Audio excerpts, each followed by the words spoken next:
Fish on! Fish on, fish on, fish on! Fish on, fish on! You know? Oh, buhay pa yan.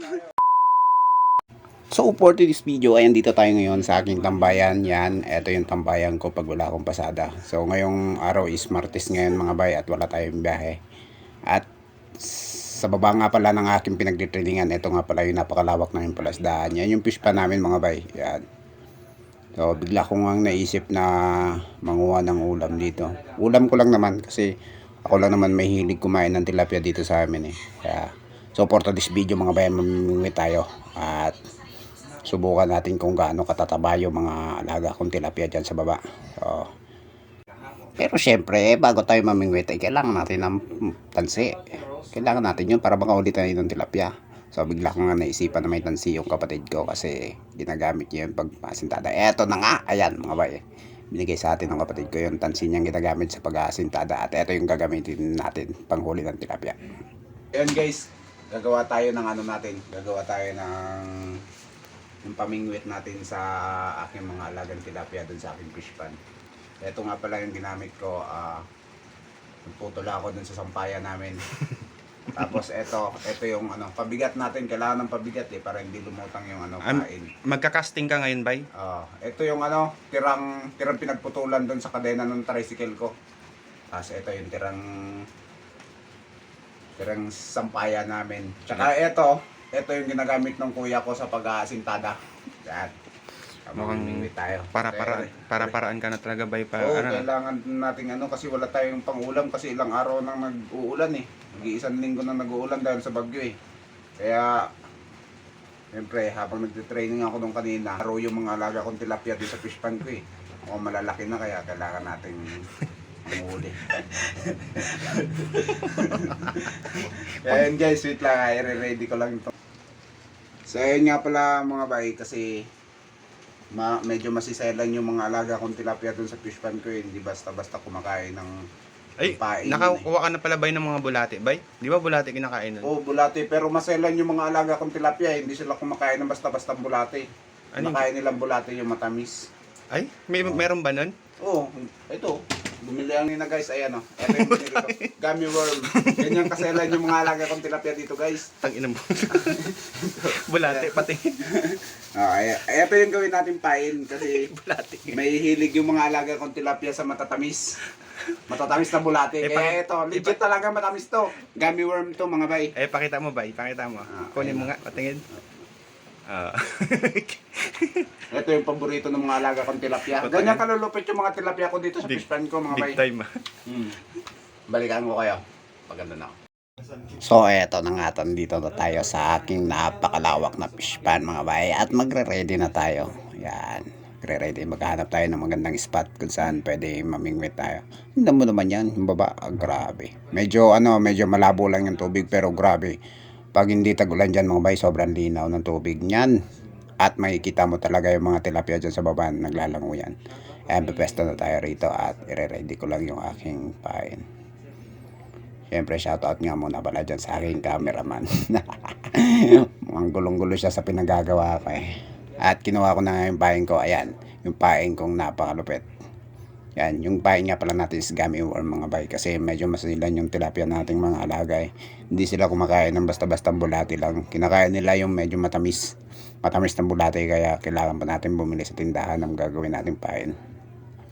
So ayan, lagyan na natin ng pain yung aking ayan yun, parang may huli ata. Mabigat yan, dandaan ko nga yung nangat mga bay. At eto nga yung uy putik kaya. Eto nga yung unang huli natin mga bay. Medyo kaya may diaper yata to. Kanino naman diaper to? Ayan, naglalagyan ng fish pan ko. Pati diaper nyo nilalagay nyo sa fish pan ko So ayun nga mga bay, na pagdesisyonan ko na puro diaper nahuhuli ko doon. Kaya lilipat tayo ng ibang pwesto. Yan, ayusin ko lang muna at lilipat tayo ng ibang pwesto mga bay. At tatabi ko lang yung aking pain na gummy worm. Siyempre, kailangan natin yan. At naisipan ko nga pumesto dito sa puno ng balete mga bay. Para mapunta tayo dun sa kalagitnaan. Ayan, dandahan lang siyempre. Madulas baka. Naku, malalim yun. Dandahan at medyo maulan. Madulas yung puno. At ayan na, pumepesto na tayo. Ayan, nilabas ko na nga yung aking tansi. Tansi ng kuya ko. At kumuha na tayo ng pain. At lagyan na natin ng pain yung aking pamingwit. Yan, grabe ba. Siyempre kailangan balance tayo kasi baka nag-iisang sanga lang yan. Baka malaglag tayo. Tawanan tayo ng mga tilapia doon sa baba. At ayan na. Tignan nyo naman. Makikita nyo naman yung aking pain.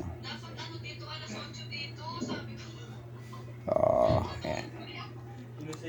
Dandahan lang kasi para hindi mabulabog yung mga isda sa baba. Grabe nga pala yung ulan mga bay. Ilang araw na, mag-iisang linggo na. At inipit natin yung tansi kasi baka biglang hilahin ng hawak. Ayan na, pumesto na tayo at hinagis ko na nga.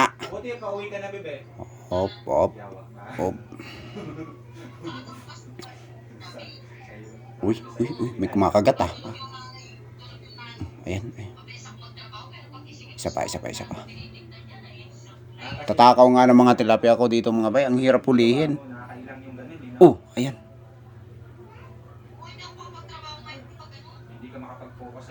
May nahuli yata. Ay, wala. Pero wala ng pain. Grabe talaga yung mga tilapia dito sa aking palasdaan. So para nga pala sa kalaman yung mga bay is dating kulungan ng baboy itong taas na ginawa kong lagayan ng aking mga punching bag. So nawala lang yung mga alaga namin baboy kasi nagkaroon ng peste bago mag COVID-19, di ba? Nauna yung peste.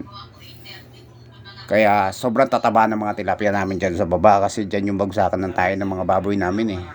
Kaya sagana talaga sila sa pagkain dyan. Kaya ito makikita nyo mga bay. Ayan na. May nahuli ba? Kung nakakailangan na ako, nakakailang hagis na ako pero parang wala ako nahuhuli ah. Kailangan ko siguro lumipat ng pwesto. Ayan, lilipat tayo ng pwesto kasi mukhang nangangawit na ako kaupo dito. Nakailang hagis na tayo mga bay. Pero mauubos na nga tayong gummy worm natin. Wala pa tayong nahuhuling tilapia.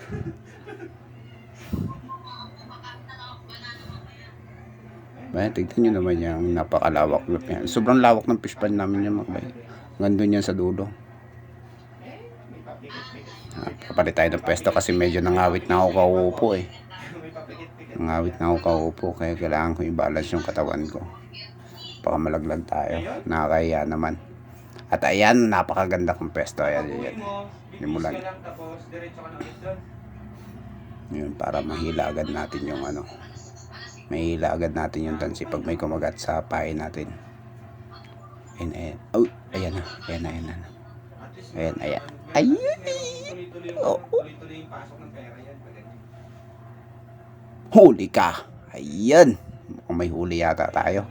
Maganda yung ngiti natin eh. Ayan, nakahuli nga. Nakahuli tayo.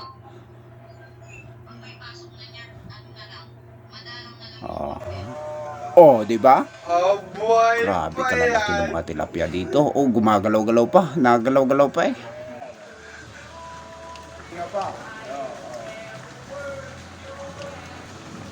Ayan na. Pakasag.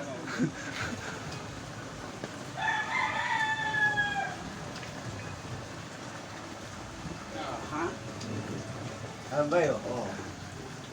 You know? Buhay na buhay pa yan ha. Humihinga-hinga pa yan. Humihinga-hinga pa.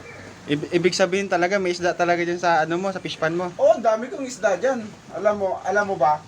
Dating dating babuyan namin kaya natigil lang nung nagkaroon ng virus sa mga baboy.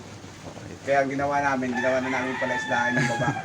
Sobrang tataba ng mga isda dyan ba kasi yung bagsakan ng tayo ng baboy yan eh. Ayan, huli tayo for this video.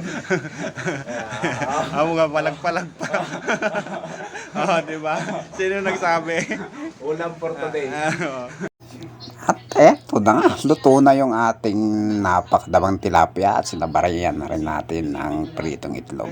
So ang ginawa ko nga luto pala dyan is prinito ko, sabay nagprito rin ako ng itlog at tuhusgahan natin kung anong lasa nitong ating mga alagang tilapia sa aking palaisdaan.